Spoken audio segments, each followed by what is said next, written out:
I'm Steve Vibronics, and this is the Life in Dub podcast, talking to people who live their lives in dub and reggae. Episode number 11. Welcome to the 11th Life in Dub podcast. I hope you're all okay out there. Once again, thanks for all the emails and messages. Keep them coming in and let me know what you think of each episode. The show is continually picking up new listeners, so thanks for taking the time to tune in and listening to these amazing Life in Dub stories. This week, I want to talk about a couple of things. Firstly, I want to ask a small favour from you all. With every episode, the podcast picks up more listeners and more interest. So if you want to help Life in Dub grow, just share it with friends and people you might think would be interested. Post it on social media, share it around. There are a lot of people out there that still don't know about these amazing stories that get shared with you all every 2 weeks. So let's get the word out. Reviews and ratings are really useful, especially in Apple Podcasts, where ratings really help push Life in Dub out to more people. Thanks in advance for any help with this, it means a lot. Secondly, I just wanted to talk about what sound systems, artists and producers have been up to under lockdown. Some of us have been popping up on social media throughout these crazy times, but even those who don't, most I've spoken to are feeling well and keeping busy, working on a myriad of things behind the scenes, getting ready for when dances start up again and we all venture back out into the world. Something I've been meaning to do for the longest time, and this lockdown has given me the time to do it finally, is re-release some golden Vibronics gems on vinyl. Releases that are now virtually impossible to track down and are changing hands for crazy money. If anyone out there would like to get their hands on a vinyl pressing of a particular track, just let me know and maybe we can stick it on the list. I'll let you know more about these special releases over the next few weeks and months. This week, my guest is Aba Shanti, someone who surely needs no introduction. Aba is a true cornerstone of the worldwide roots reggae sound system scene, and someone who has 100% lived their life in dub. We conducted the interview remotely with me up here in Leicester and Aba down there in Hackney in London. The interview is full of amazing insights into his very early days, talks about the time he spent working with Jah Tubbys back in the 1980s, as well as his love for and connection with the city of Leicester, where I've lived for 30 years. It was an interview with real personal meaning for me because Aba Shanti was my introduction to the world of sound system back in those early days. So enough of me, let's get on with the interview. Well, Aba Shanti, I'd like to welcome you to the Life in Dub podcast. I'm happy you're here. Give thanks to everybody and hope everybody's well in this current time and this great tribulation all of us are going through. We're all going through it together. So, just happy to be here. That's it. And we're having to do this interview, which we talked about for weeks, but to do it in isolation. You're down in London, I'm up in Leicester. So, crazy times. Yeah, sure is. Yeah. Well, listen, what I'm doing, Aba, is that you probably heard now, but what I'm doing, asking everybody a couple of the same questions. And the first question I'm asking all my guests is this question about a tune or a tune or a song that kind of changed things for you. When you look back, you think, from when I heard that kind of changed things and things kind of moved in a different direction somehow. Or I wonder if you got an example of like a track like that. Well, for me, Steve, it's a bit of a hard one because it's too many. Well, as a lot of people know, I've done a few interviews before and I've kind of given them a background of my history in this thing. And I was actually born in a house where a sound system actually resided. So my experience with music is very, very, very, very great. So, from the real inception of this thing here, from like the Scar days and the Studio One and the Rocksteady, and before we even really got into the reggae that we know.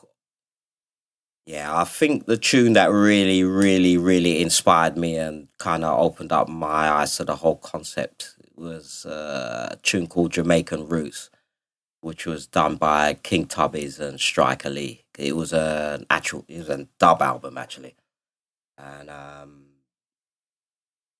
this is with Aggravators. Uh-huh. Yeah, and the Flying Cymbals and. And do you remember when you heard that album? Oh, we're talking early 70s now. Yeah, we're talking now. We're going back a bit then. Yeah. This is when I would say the real dub scene as we know it really started manifesting itself. Because before that we had we had vocals and we had a thing called version, which was just like a instrumental mix of the tune with just the vocal missing and just the instruments playing. But before we started getting into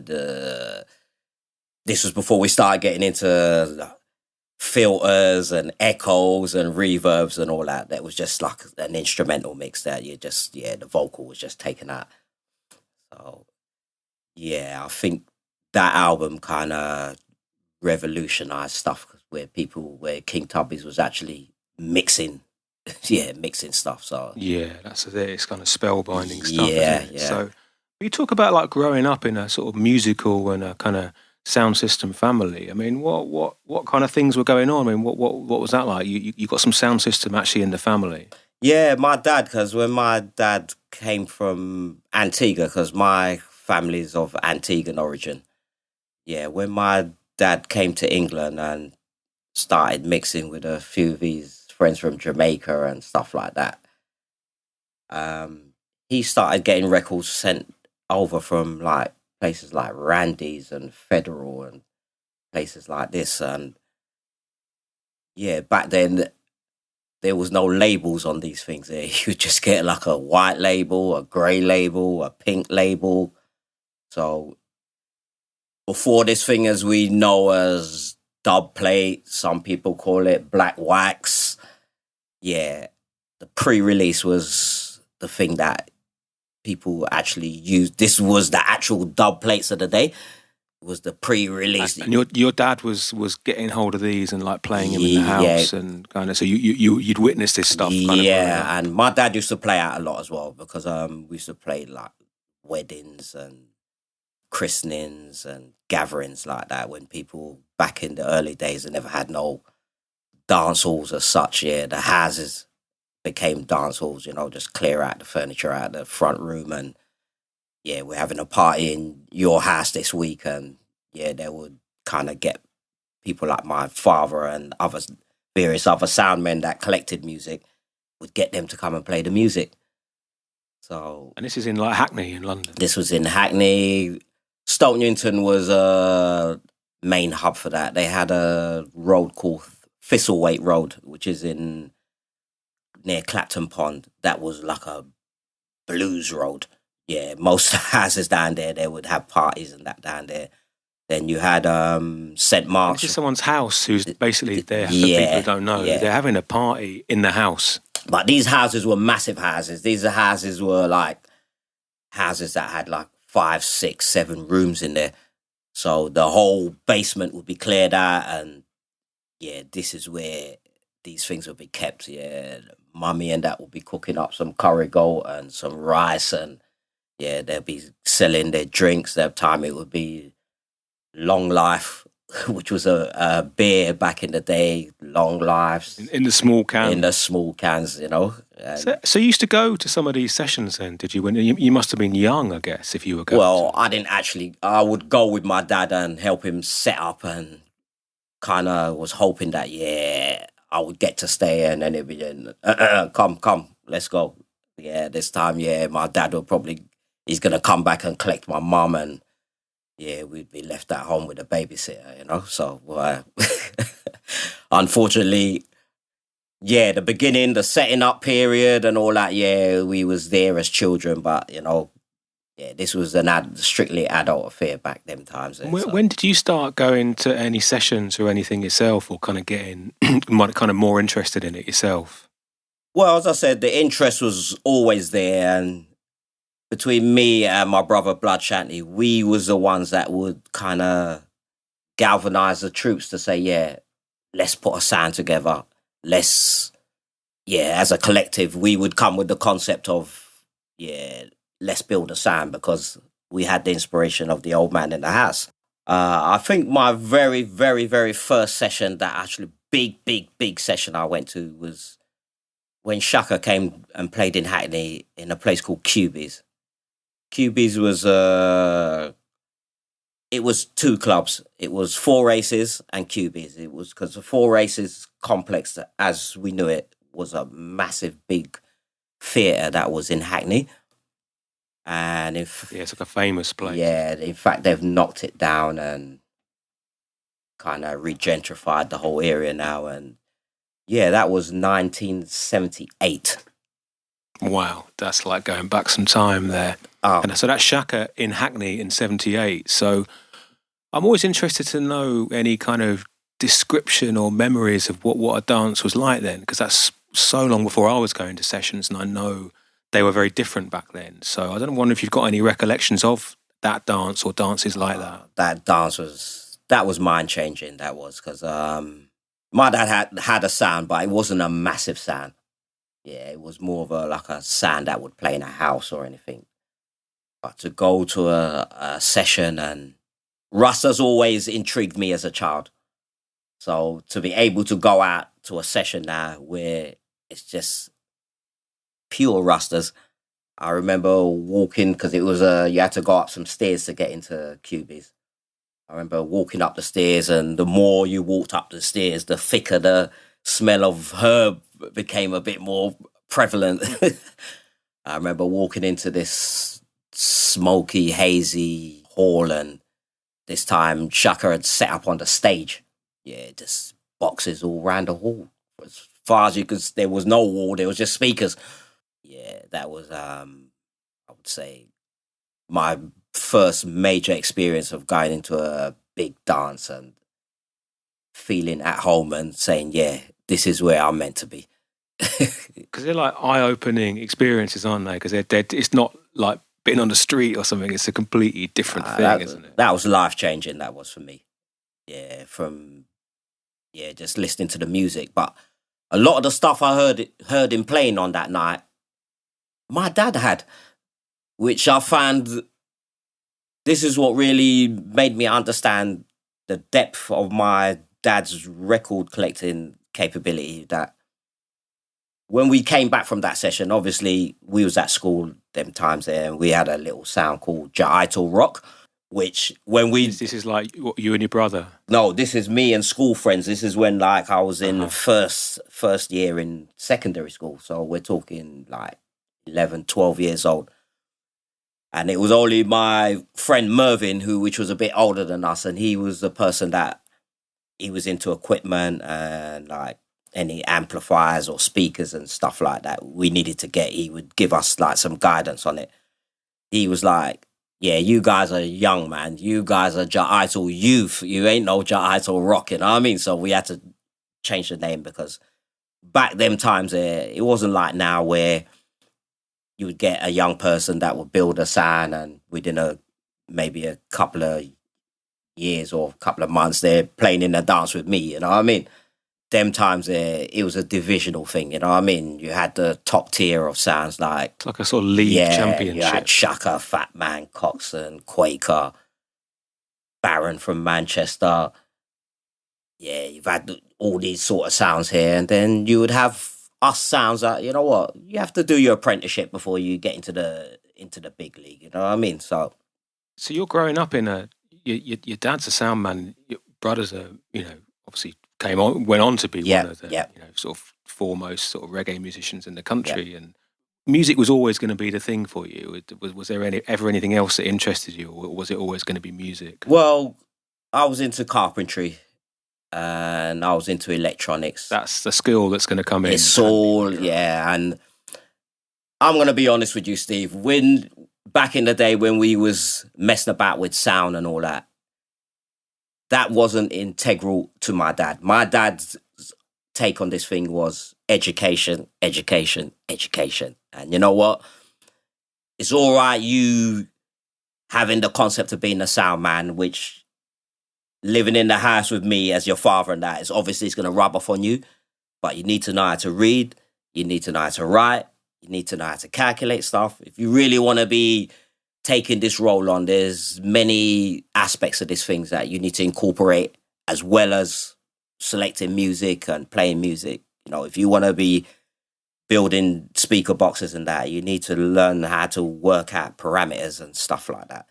If you want to be using amplifiers, you need to know what are good and what are bad. And so for our parents, the sound thing was, it was part of our entertainment and it's part of our upbringing and that. But boy, getting a decent education was tantamount to Yeah, everything. well, you need so many skills to kind of succeed at anything, Yeah. but especially if you're running people see people running a sound. I think it's just one thing, but there's a huge load of stuff in the background behind it all. So that's made me go to college and learn about being an electrician, and which has helped me in the later part of life when it's coming to going into buildings and manipulating the electricity and stuff like that, and being able to plumb straight into the to the electrical source. Understanding the concepts, the fundamentals.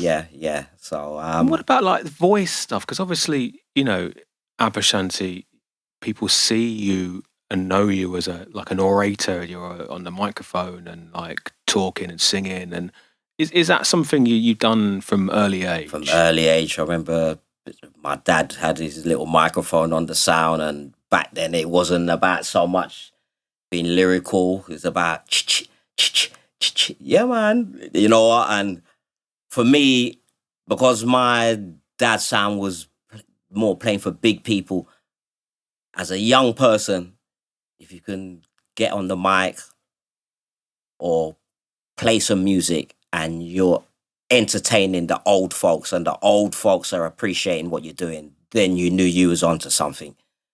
Because you're learning your craft with some serious, kind of experienced people. I'm telling you. So later on, my dad used to play out 4 times a week. He used to play in a pub called Hope and Anchor up in Upper Clapton, and every now and again he was allowed to bring us. We would go with him, and sometimes my dad would just leave me to do it. So at a very early age, I had the opportunity to play music to people, and the responsibility. If you're doing it there, you're selecting and talking and everything. That's a lot for a young person. Yeah, my dad always knew I had that in me, because I always used to mess about with his equipment, even when he didn't really want me to do it.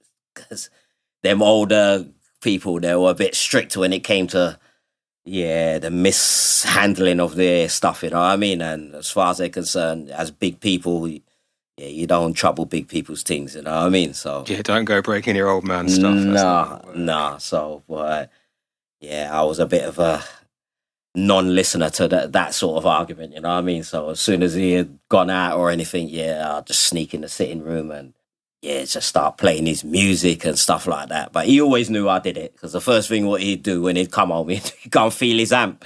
Like, this is because it's obviously a valve amp, so he knows it has been on, you know what I mean? So can't hide anything from him. And as I got older and things like that and started going out, and in Hackney, we had a lot of sounds in Hackney. We had Phoebes, as I said, we had Cubies, we had Four Aces, we had places like All Nations. Yeah, we had a lot of landmark clubs in Hackney. And at some point, I guess, you must have kind of come across Jah Tubbys as well, because that's a big thing that kind of you're associated with from like the 80s, is like my understanding. Again, it's like before my time, but it's like, I guess at some point you came across Jah Tubbys, and Jah Tubbys also right. From you Hackney, see, right? Keith, I've known Keith for years. When I mean years, I mean even before I even really got involved with Keith, I've known Keith for years. Because Keith used to hang about with a cousin of mine who had a sound called Sir Lord Emperor, which is a guy called Owen Grooves.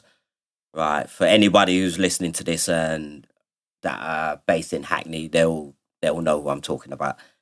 Right, Owen was one of the innovators of when we used to have sessions in the park. Yeah, he was one of the first guys to set up the sessions in Hackney Downs and stuff like that. I remember these guys down in Owen's basement, because they used to live in a place called Osbodeston Road, which is in Stoltenington, and these are big houses. These were houses that used to belong to the Jewish community. So these houses they got like 10 rooms in there. So he had a whole basement for himself where he used to have his sound, and because these guys are older than me naturally. But because I used to have to go and stay at my cousin's house, like sometimes, I'd have to go there to be babysat and things like that. All these guys would be congregating down in my cousin's basement and things with their sound. And because my cousin Owen used to get a lot of music off of my dad as well. Yeah, Tubby's was the daddy sound in Hackney. Yeah, Tubby's was always been the heavyweight sound. Keith's sounds always sounded more superior than everybody else's sound. And unbeknown to a lot of people, yeah, Tubby's was the very, very first sound to use a parametric EQ on That's it. because my understanding is this like technical sort of ability and kind of using, I guess, like you say, parametric EQ, stuff that was like cutting edge at the time and that other people weren't using it. He was deep into that. Yeah, a white guy called Alan that used to make Keith's amplifiers and taught Keith a lot of what Keith knew, you know. So, yeah, Keith was a sound that played with all the great sounds might have heard people speak about on their interviews and that, and kind of gave them a run for their money, you know what I mean, musically and sound-wise, you know. And back then, Keith was really the only white guy in the business that was standing up to these guys here. And yeah, when it came to even with the Jamaican music thing, because Keith had a good few links with people that had connections with people from the Jamaican fraternity to get music and stuff. So yeah, Tubby's was a sound that always impressed me. Yeah, Keith is one of my mentors. Yeah, for me, I got 3 mentors in this business. One was my dad, the second is Shaka, and the third is Keith when it comes to sound quality and sound reproduction. Yeah, Tubby's, man. What about yourself kind of getting involved with Jah Tubby's sound? When did you start to get near that mic? You know, the illustrious Jah Tubby's mic, because at the time, obviously, big sound and big reputation. And there must have been a whole load of people wanting to get their hands on that mic. What happened was that Keith used to play up in the Midlands and play across the country a lot. And Keith didn't play London for about 5-6 years. Because he was going Birmingham, Sheffield, Manchester. And someone put a dance on in the Manor, and boy, Tubby's. I said, I ain't heard Tubby's for years. So you know what? Me and my crew and we said, yeah, listen, we're going Tubby's, because he played in a club called Danstown, which is near Hackney Dance Park in Hackney. And I said, yeah, let's all go Tubby's tonight. We ain't heard Tubby's for a long time. So we all went, and yeah, Keith's just doing his thing. He was playing with a sound called Wisdom from Finsbury Park. And yeah, Keith's just tearing the place apart as usual. And that time he had a mic man called Dirty Harry. Okay.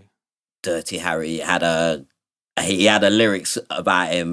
They call us Jah Tubbys, the leader of the rough, tough and dread. They say that I'm extremely dangerous public enemy number 1. I listened to that and I thought, wow, tough. But that time already, I was already kind of a mic man in my own right, because I wasn't afraid to pick the mic up or anything.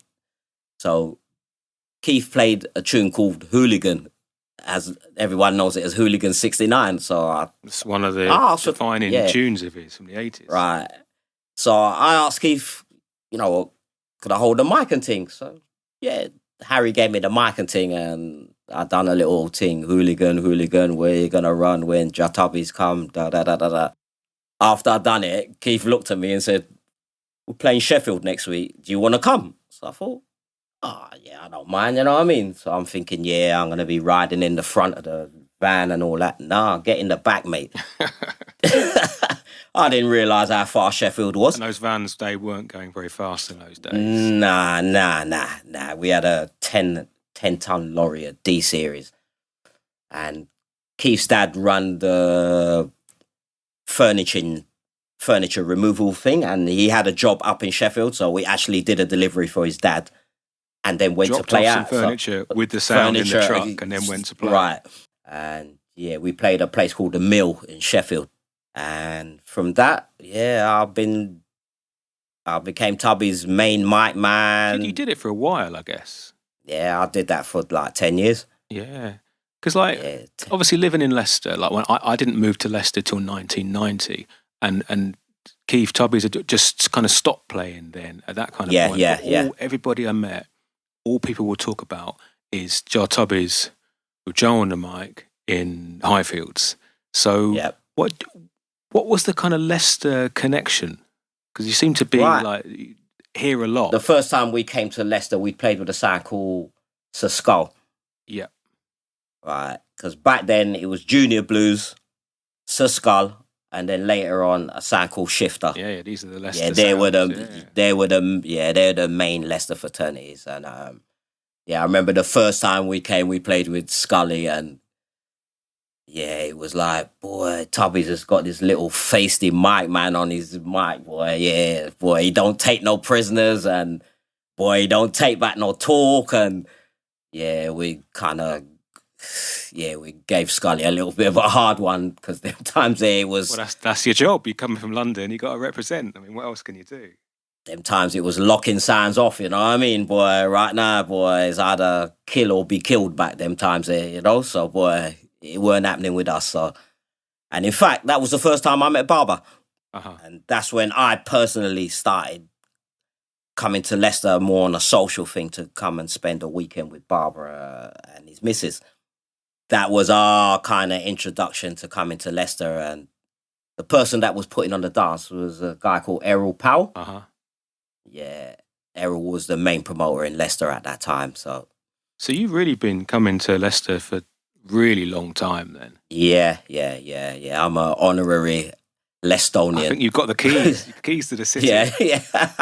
Kind of moving on a bit from there, it's like the first time Aba Shanti played out as Aba Shanti sound system, what was that at Leicester Carnival? Is that right? That's how the myth goes. Yeah, that was Leicester Carnival, because before that, I used to do like little sessions in my house. And those tapes are legendary, Abba. Those tapes of like you playing in the house and selecting and chanting and singing. It's like they're still doing the rounds now, and they're from like however way back when.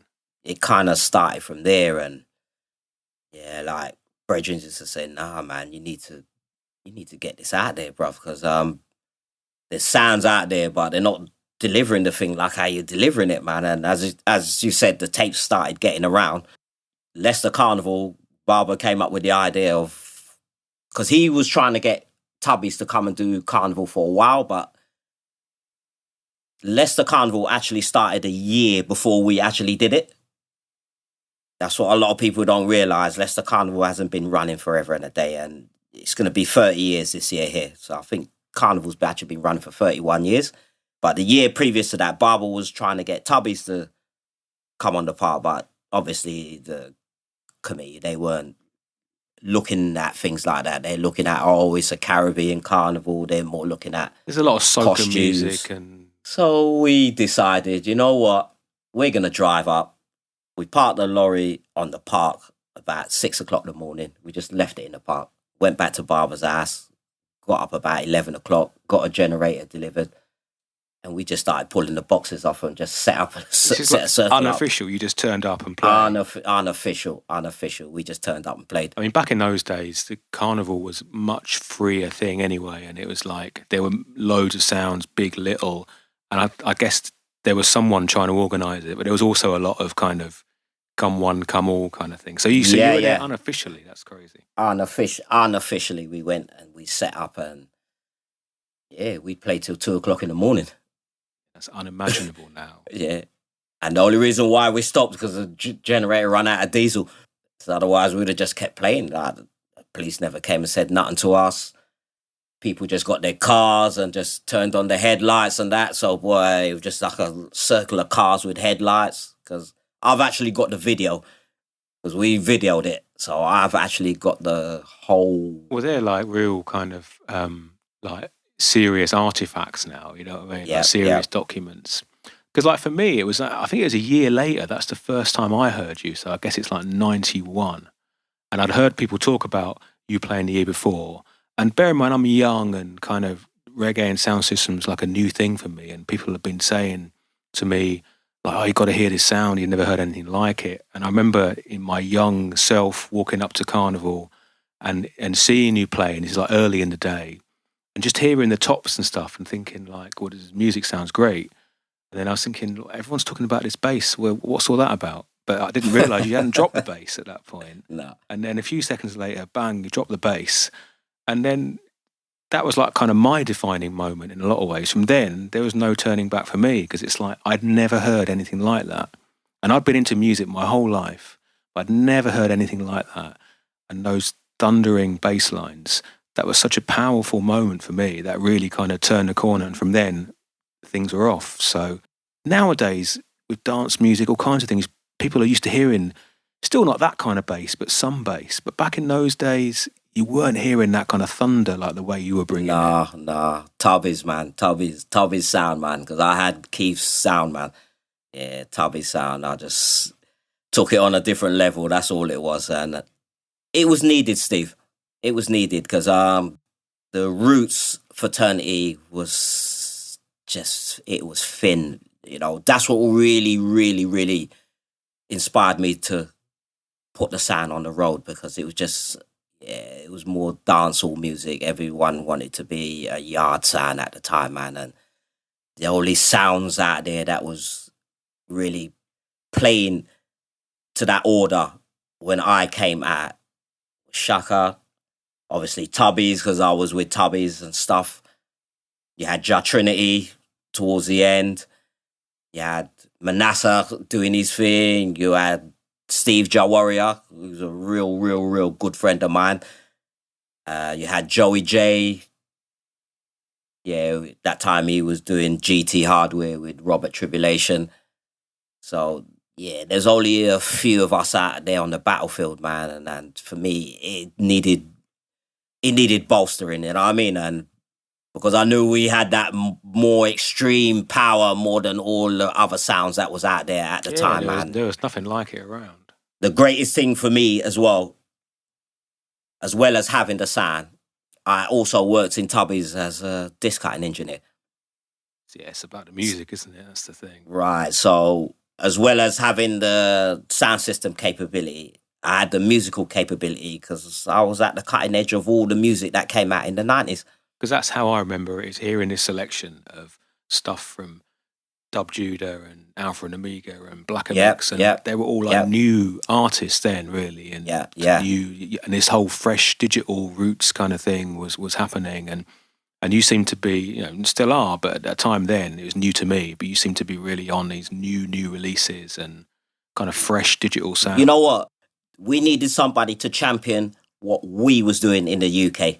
Yeah, this is the thing with Aba Shanti. Aba Shanti was the voice of the UK artists and the UK people that was making music in the UK. Yeah, we was the cutting edge of that because, as I said, boy, I'm in Tubby's mastering all this stuff here. So people are coming in to get their records cut and stuff, and you're actually physically doing the mastering. So you're hearing it before any test press, any kind of glimmer of a release. Anything. You're hearing it fresh. And if anyone's got any authentic 90s music from JTS, if you look in the Run Out groove, I've signed it all. Yeah, I put Aba Shanti on every single tune that I've mastered. So this is the way you know if you've got an original 90s press tune. Yeah, and especially if it was done at JTS. Yeah, I put Aba Shanti on everything. I've got them on my shelf in the next room. Yep, so I know a lot of people are going to be running, looking through their selections now to see. But yeah.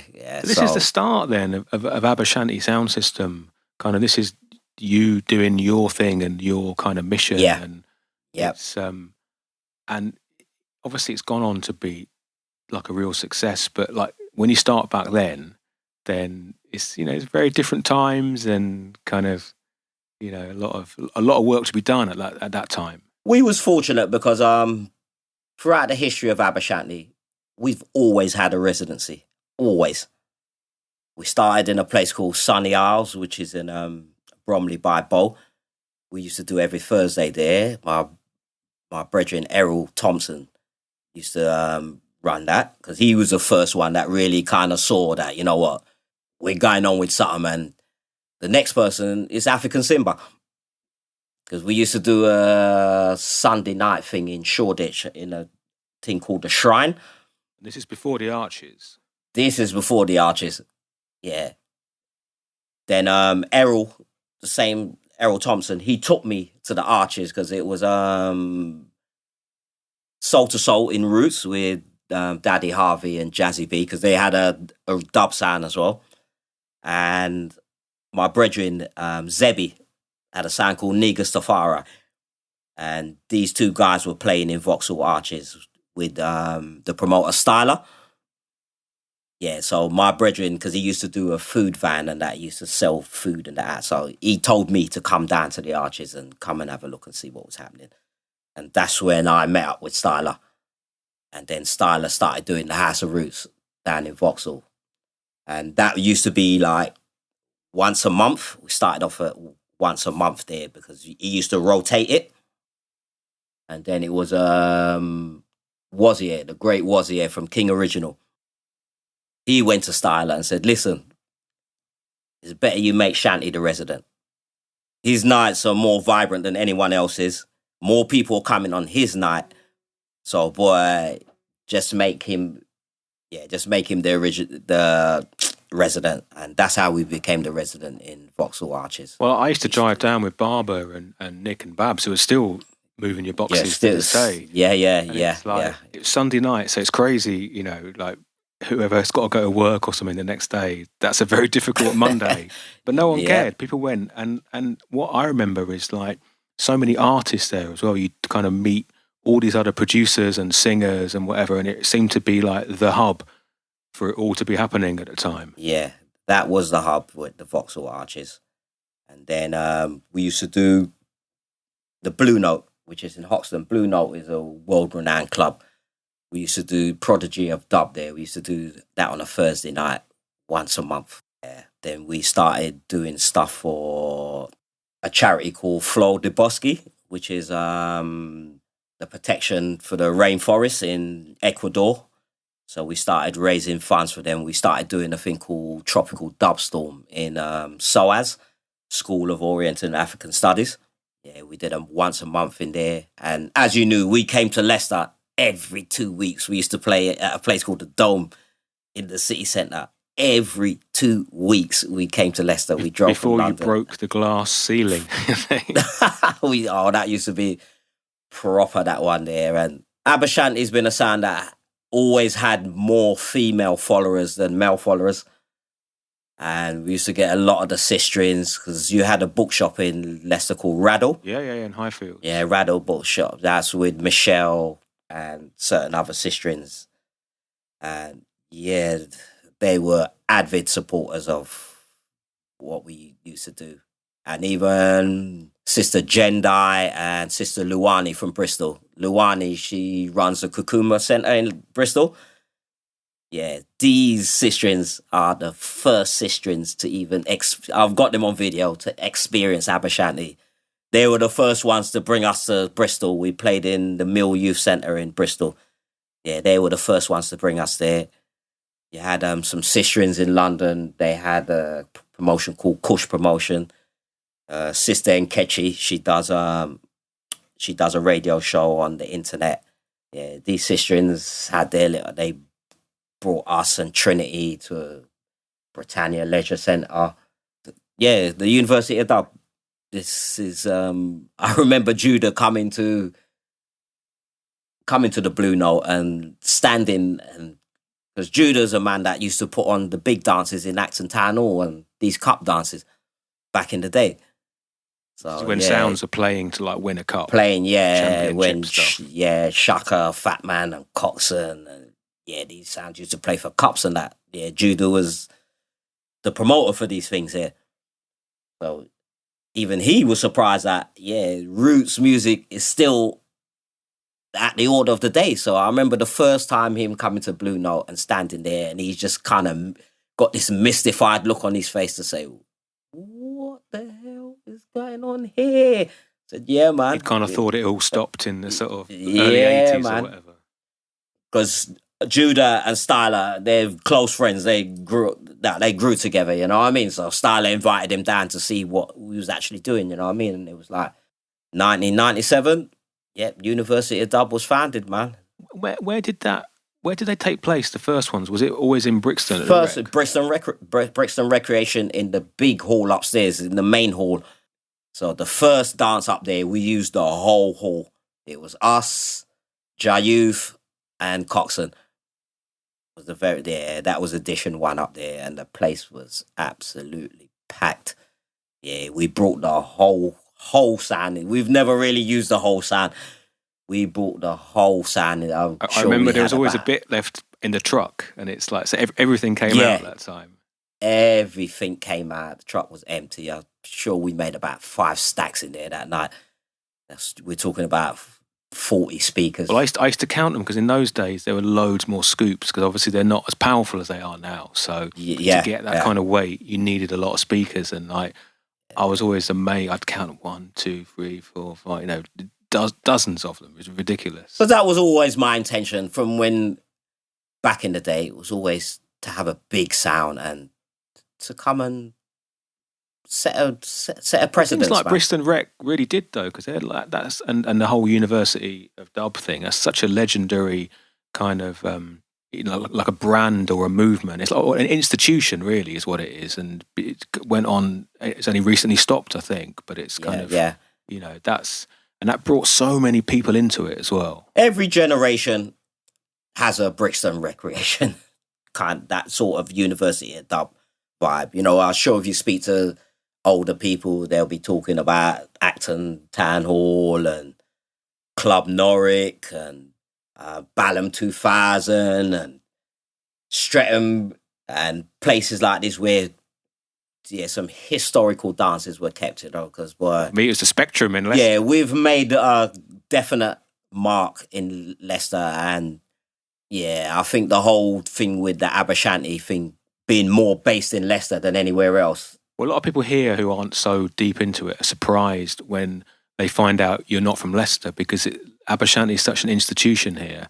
And because of Carnival, especially, I mean, even now it's still supported, but especially when it was still free and there's, nothing else like it. It really felt like a kind of public service. Like, here's this amazing free experience for people. It's kind of, and you could, if you wanted to pay money, you couldn't get a better experience. That's what's so crazy about it. I'll tell you how we got legitimised at Leicester.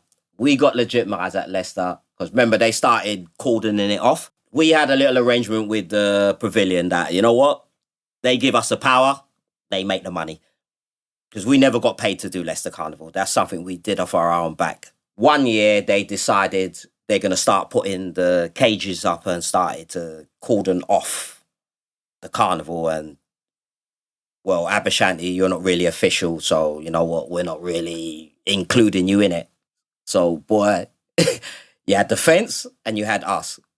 And then what happened was we just sucked everybody out of the carnival to our corner where the pavilion was. And I remembered it because I got it on video. So even if Sugar wants to deny it or not, that's up to him. But yeah, I remember the year you came to me and you said, you see, next year you come in the carnival. Yeah, we don't want you outside the carnival because you're pulling everyone out of the carnival. Yeah, pulling everyone out. So you know what? From that point, we became official and they started paying us to do it. And from since then, you see we're the only sound that is on the carnival when the carnival actually happens. Yeah, for sure. And also, even in the old days, it's like, because people would travel from near and far, because obviously Leicester's in the middle of the country, so people would come from all over to the session. Yeah. And it's like, and you're there doing it for nothing because you just want to do it. And that's like, people in Leicester, if anyone from Leicester's listening, then, take note of that. Yeah, listen, Leicester people, I have a debt of gratitude to Leicester because, you know what? When no one in London wanted to listen to us, because, boy, we was trying in London, but because, we said, you know what? Stuff you lot. We'll go to Leicester and play, you know what I mean? And Highfields Community Centre was a place where we just went. We didn't have much people coming when we was in Highfields, but it all changed when we moved to the city centre, when we went to the Dome.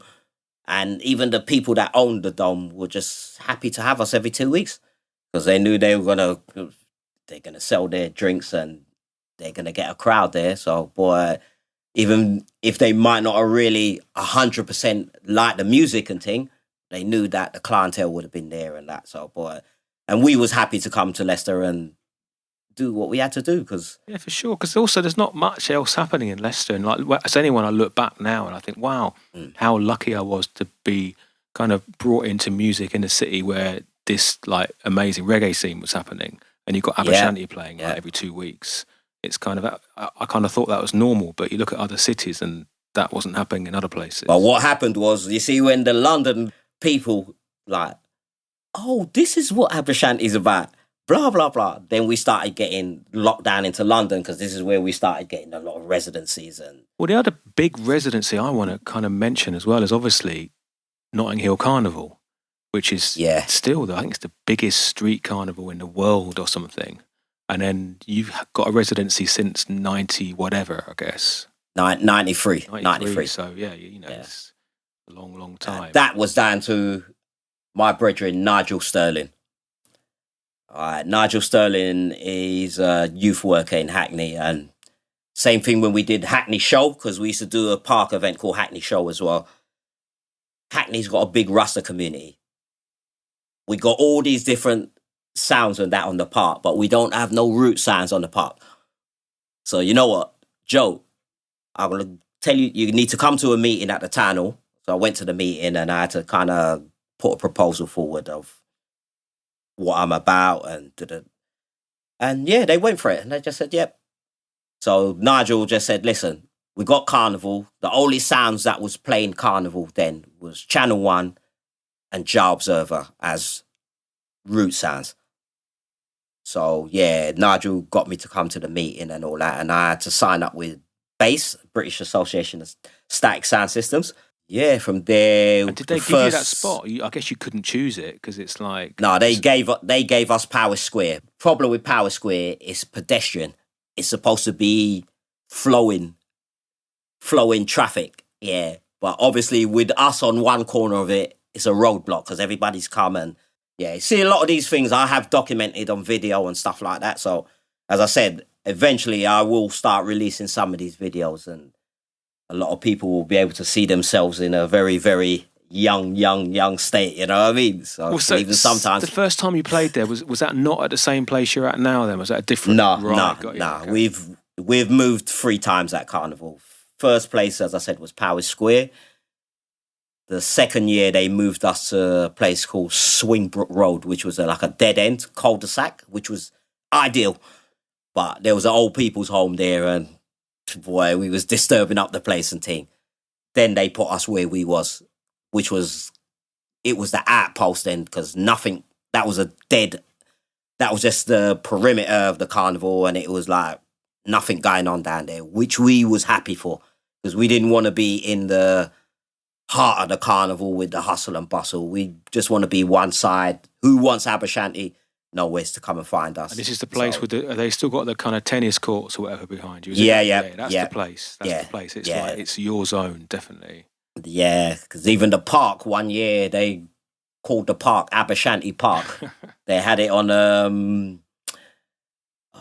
that magazine, Touch. Because Touch, they used to do like a little Carnival special and thing like that. So, yeah, the easiest landmark to find us was that park.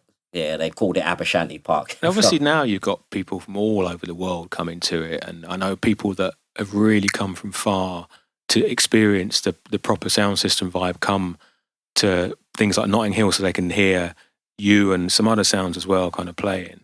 But it's like, what does it mean for you, Notting Hill? Because it always seems to be quite a kind of special thing. Notting Hill, for us, is something we give back because we don't get paid for doing Notting Hill. So everybody needs to understand this.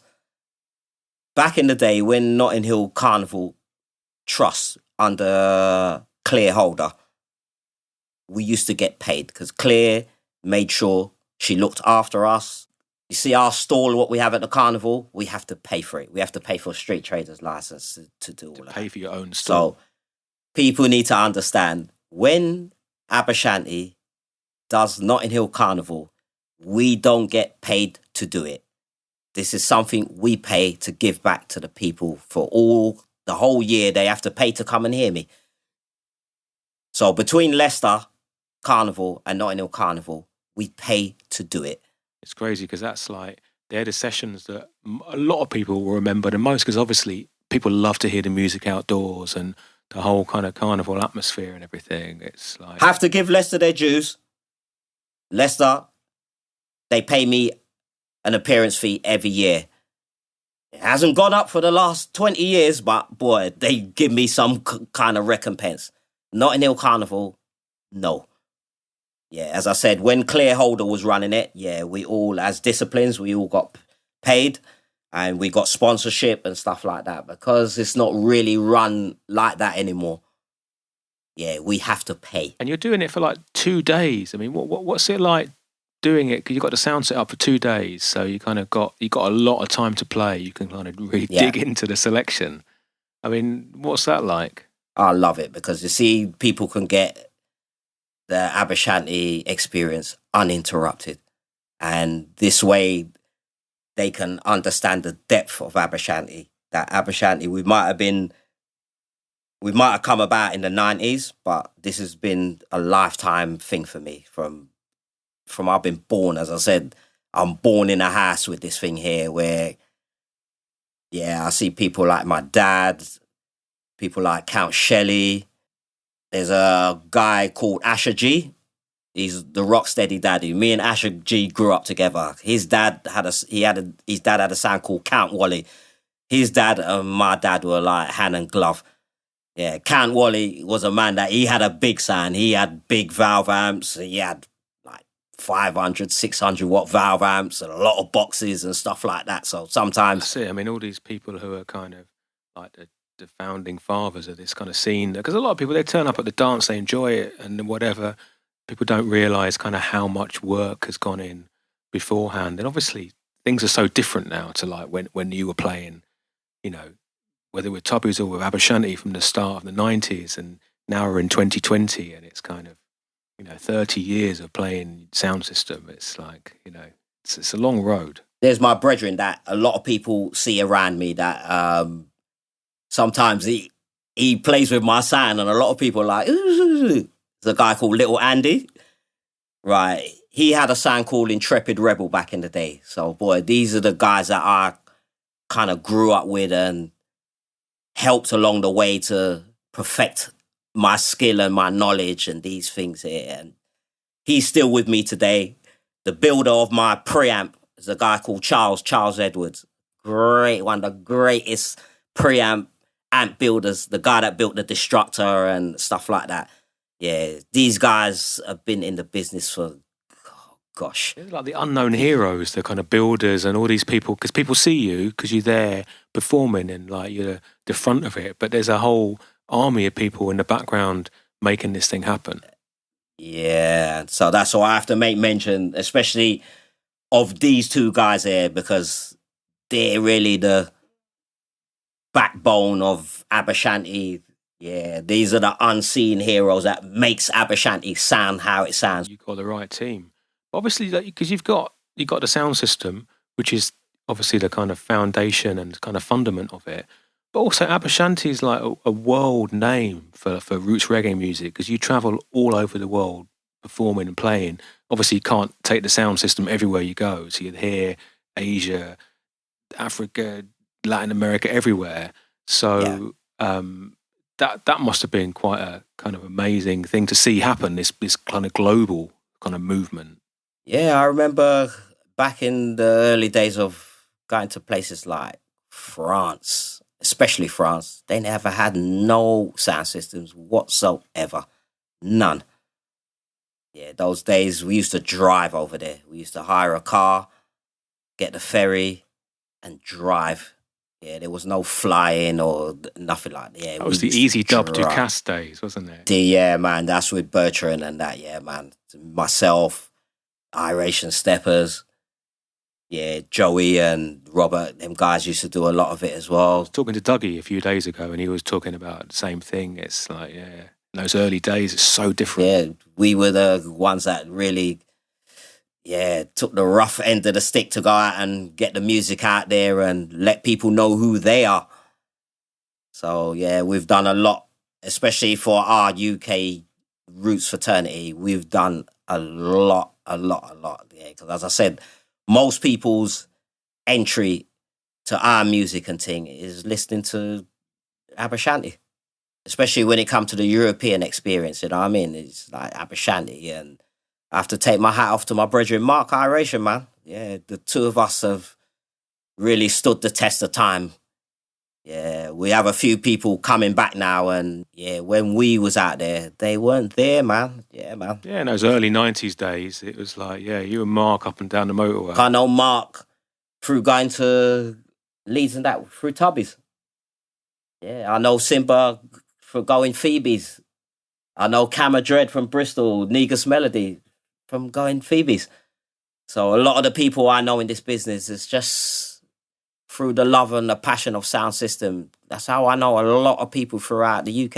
Well, there's a lot of people determined to kind of, I mean, I'm busy. Well, when we're allowed out of the country, I'm like yourself, I'm busy all the time. So I don't get a chance to go to so many sessions. But when I was younger, I used to go up and down the country all over the place to hear sound. And it's kind of, there's a whole load of sort of soldiers and warriors who are out there on the road, like following the sounds. Yeah. But now you're playing really all over the world. France is one place as well. As I said, yeah, Bertrand with Easy Dub the Cass gave us opportunity to do the whole of France. And then when it came to Italy now, I have to give Nadine, King David Warrior, I have to give her dues because, boy, she was the one that had the vision over there to build a sound. The first person to invite Vibronics over there for sure. So, yeah, big up Nadine at the time. Yeah, we went and started doing the whole of Italy and going to places like Salento and bucking up with Marco Black Star, which Marco, yeah, from his first inception of sound, he just loves it, man. And Just Station, yeah, there's a lot of the guys that have taken it on, and yeah, this thing's just spread, man. And obviously certain places, like in the way that Leicester loves Aba Shanti, you've got a connection here. You definitely seem to have that connection with places like Italy, where you're really there a lot and have been there for a long, long time. You know, you just can't go and play any kind of music to them over there, man. Yeah, they want the roots, man. That's the thing with, especially Italy, yeah. They want the roots. They want the deep roots and culture because they can just feel the connection with the music and the spirit and things, so... They've been a bit of a rebellious crowd because of the Catholic church upbringing and stuff like that, you know. So, boy, a lot of them are just seeking the truth, you know what I mean? So, the politics are crazy. So they've got this kind of rebel spirit in all the squats and stuff. Yeah, it's like roots music fits in like perfect in my experience. Some serious, intensive, I'd have to say intensive dances have been kept, man. Yeah, some of them sessions there, man, you can just feel the hairs on your arms just standing up, man. Yeah, the people they just embrace it, man. Places far afield as Japan and places like that, man. I remember the first year we went to Japan, that was just mind-blowing for them over there, man. Played in a place called the Liquid Room, which Liquid Room was the biggest dance venue in Japan. And, yeah, we're playing to like 5,000 people. Packed. Yeah, that's crazy, isn't it? Packed. That kind of level of crowd over there. Packed. People are crying. People just can't believe it, man. You know, the vibe is just overwhelming. So, yeah, that's why I have to big up, man, like Shandy and Kronaka. You know, Kronaka, yeah. Every time. That's it. And there's all these kind of like, it kind of sounds corny, but there is this kind of global sort of community of people now. It's really opened out from back to the early days of smoky dances in sort of little venues in Leicester and in Hackney and stuff. It's kind of, things have really, they've gone all over the world now. It's like Bob says, when it hits you, feel no pain, man. And right now, sometimes it's hard to explain this thing, man. It's just, you just need to experience it, you know what I mean? Yeah, sometimes people try to get you to explain certain things, and sometimes people come and they can't actually speak the language, and you can see they want to actually tell you something, and I just tell them, it's all right, I understand. I understand. Yeah, because the same energy and the same vibes that is given you, it's the same vibes and energy that is given us. And that's why we're never, ever prepared to let it die. We're prepared to, it's going to go on, and it just gets passed on from one generation to the next. Right, so that's what I was going to ask you about. What kind of thing can we expect from you going forward? Because obviously, you know, been doing Aba Shanti for 30 years and achieved so much, and it's like, what else can we kind of hope to look out for once we get past this crazy isolation virus situation?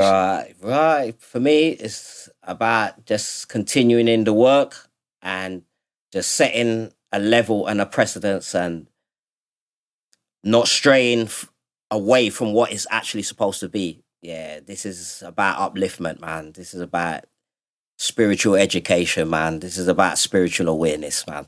So these little things, yeah, I don't ever want to ever lose. No matter how innovative we get with the music, no matter how innovative we get with the sound, with the technology, with the amplifiers and stuff like that. Yeah, man, for me, it's always about me as a person implementing myself in this thing, whether I'm playing off of a CD, whether I'm playing off of a SD card. To me, the format is not important to me. It's how you get this message across to people. So hopefully with my son taking up the reins and doing his thing as well. So this is where in our family, it's been a tradition and it's been a baton passing on experience. You know what I mean? You and your brother, and then Ashanti Sealer, like, you know, one of the top producers in the country. It's like there's something going on in that blood. Yeah, man. And even my dad's dad, he was back in Antigua. Yeah, he was part of a Steel Pan fraternity. So, boy, this is something sometimes my mum, because I never ever met my grandfather.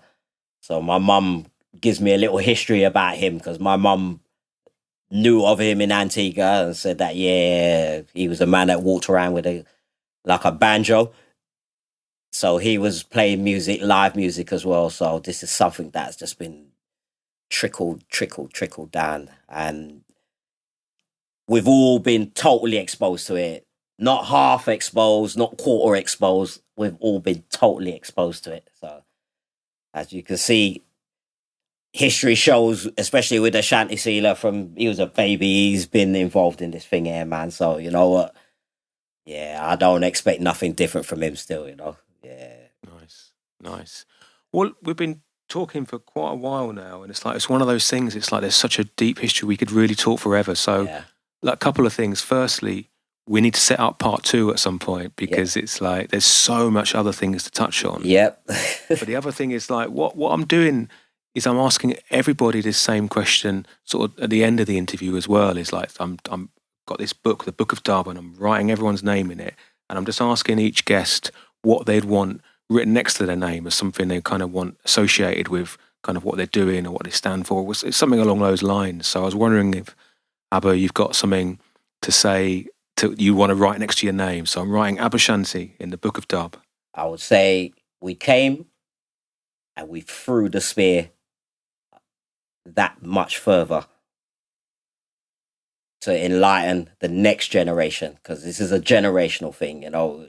As much as we can all do what we can do within our time, our designated time that's given to us, but it's what we've given to the next generation to move forward with. And me and my brother Blood Shanti has put into this thing, me with the sound and him with his musical experiences and his songs and his musical creativity.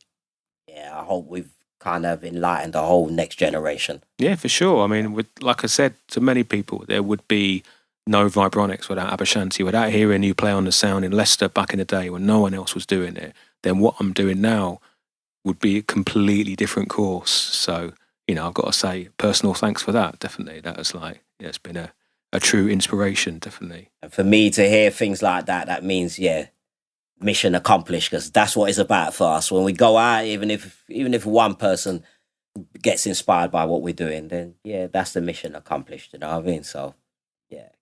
Well, Aba, thank you very much for being on the podcast. Thank Appreciate you. Respect to everyone. And everybody in this time here, just stay safe and hope to see everybody on the other side. Blessed love. Thanks again for joining me and Aba Shanti for this 11th episode of the Life in Dub podcast. Don't forget to subscribe to Life in Dub and to help promote it wherever you can. If you have any comments or suggestions about the show, as usual, just email me, vibronics@gmail.com, and as ever, you can visit the website lifeindub.com. Thanks for listening, and I'll see you all again in 2 weeks for the next Life in Dub podcast.